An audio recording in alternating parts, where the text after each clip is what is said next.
This time on exposing the back.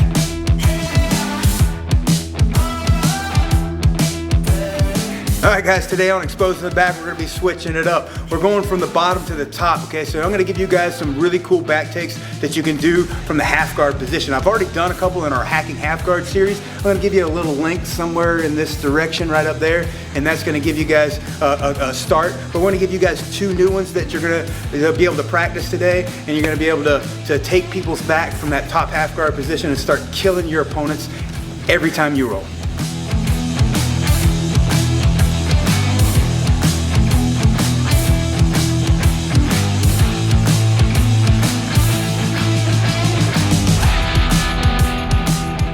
All right guys, exposing the back again. I got my partner Corey here. We're gonna be dealing with that 3/4 mount position, all right? So we're gonna be starting in our half guard, all right? So I'm gonna be on top this time, all right?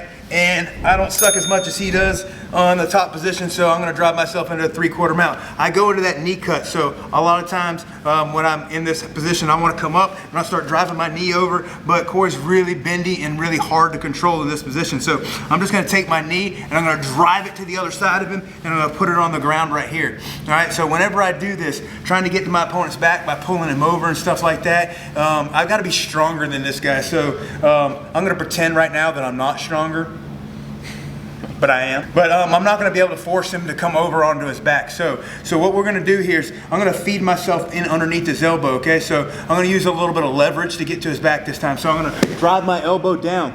As I drive my elbow down, I'm gonna swim it around his head, and that's gonna drive him to his side. I'm gonna go ahead and get a grip on his collar right here, okay? So now I'm gonna pull my knee to his head. He's still hanging on to my 3/4 mount for his dear life because he doesn't wanna die. So I'm gonna pull my knee up to the top of his head right here. Once I got the knee to the top of his head, now I'm gonna sit back and I'm gonna pull him into my lap. Okay, so I'm gonna sit back, pulling him up into my lap, and I'm gonna start diving this hand. Come on around here so you can see it. I'm gonna dive this hand around, and I'm gonna grab his collar right here, all right? And then from here, I'm gonna pull on both collars down towards his feet until he stops breathing or he taps. If you wanna be nice, you can let him live another day, all right? So that's the first back take that you're gonna do from the 3/4 mount, because you're better than your opponent and they still stuck at Jiu-Jitsu.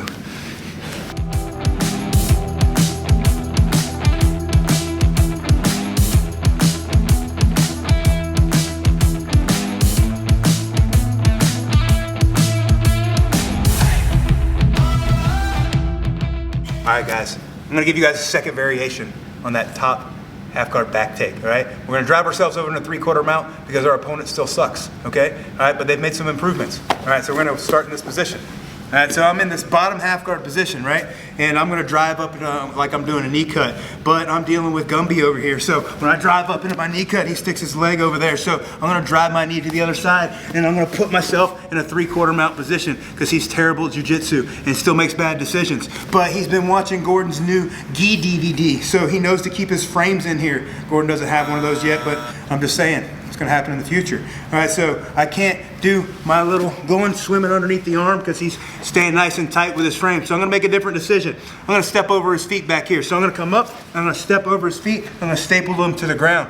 All right, so once I got his feet stapled to the ground right here, I'm gonna do a truck roll right here onto his back. So I'm gonna enter myself, I'm gonna roll my shoulder underneath him and put him in the truck position. So I'm gonna roll my shoulder underneath him, and I'm gonna wind up in this truck position right here. All right, so now once I'm in the truck position, I'm gonna put my foot on my other foot to give it support. I'm gonna reach up here, I'm gonna grab a hold of his gi right at the hip pocket, and I'm gonna dive my hand in, and I'm gonna grab a 4-finger grip in the back of the gi, which you're gonna see here when I sit him up in a second. All right, so I'm gonna extend my feet, boom, sitting him up right into my lap. Once I got him here, I'm gonna go for my underhook, for my cross collar. I'm gonna drive my hand in here, and I'm gonna start looking to end his life, all right, and finish him off right there. That's the second variation on passing your opponent's half guard because they suck at jiu-jitsu and you're just better than they are, all right? There's a couple different versions in our Hacking Half Guard series. We're gonna put those links somewhere up in there and check those out. We mentioned them earlier. Check those out, add all these things to your game, get better at jiu-jitsu and suck less. We'll see you guys on the next one.